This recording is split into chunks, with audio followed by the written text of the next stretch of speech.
Every college freshman has their struggles, but Gabby's is a little bit different than others.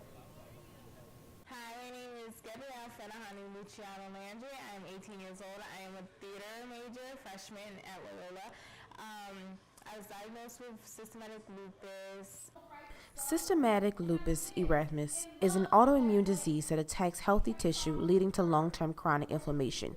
Even though she had no idea of what she had, she began to notice some changes. And I just noticed things were just not going right with my health. Like my eyesight was starting, like my vision was getting blurry.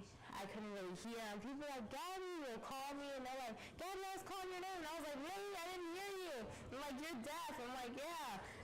And so my feet, they'll swell. And they'll get really big and puffy and red. It was kind of gross, like a penguin or something.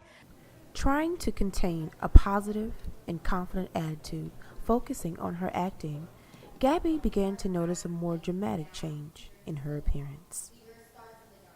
And yeah, these rashes, they were just really embarrassing. I mean, really red, kind of hard to cover up. You can't even use like a powder or something like that. It's there, it's prominent. I'm very fair skinned, so it's just like, bam.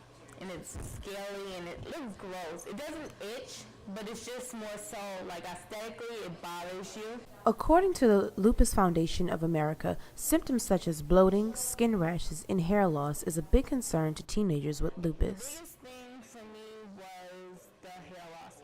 And I noticed that my hair was falling out ever since I was in the relationship with my previous relationship.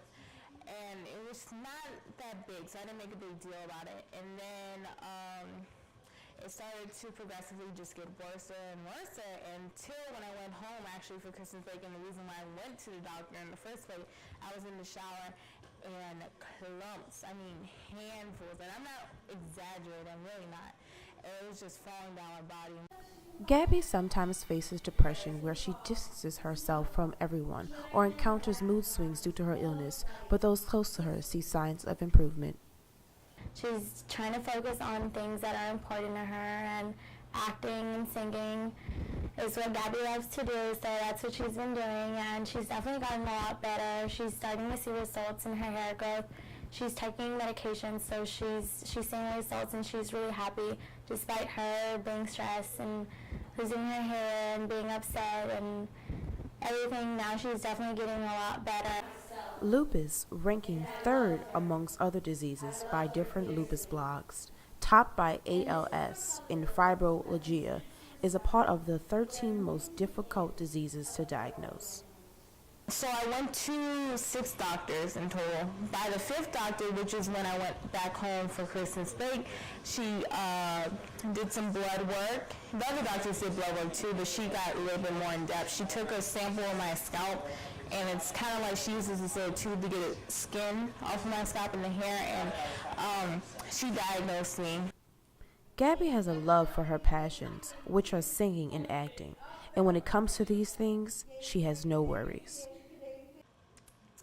My biggest dream, and it's always been my dream since I was in 5th grade, I always wanted to be an actress, and that's what drives me every day. I've been performing my whole life. I've been dancing since I was 3, teaching dance since I was 14, and that's what I feel like I have no insecurities, and I'm not afraid of anything when I perform. Like, that's where I'm the happiest, and I feel so fulfilled. Even though she faces so much, she continues to keep a smile on her face. And this is something that does affect your physical features. That's a hard place. I can't describe that. It's a hard place, but she's handling it so well. I think the most important thing about anything is like, yeah, I have lupus, okay, it's just something I have to deal with, and I try to stay as positive as I can be and focus on the 99% of the good that's in my life and on the positivity, and really, hey, it's just something I have to deal with. We all have things that we have to deal with, and that's how I look at it. So it's not going to stop me. Despite her illness, she won't let it stop her from chasing her dreams. This is Ashley Irvin with PAC News.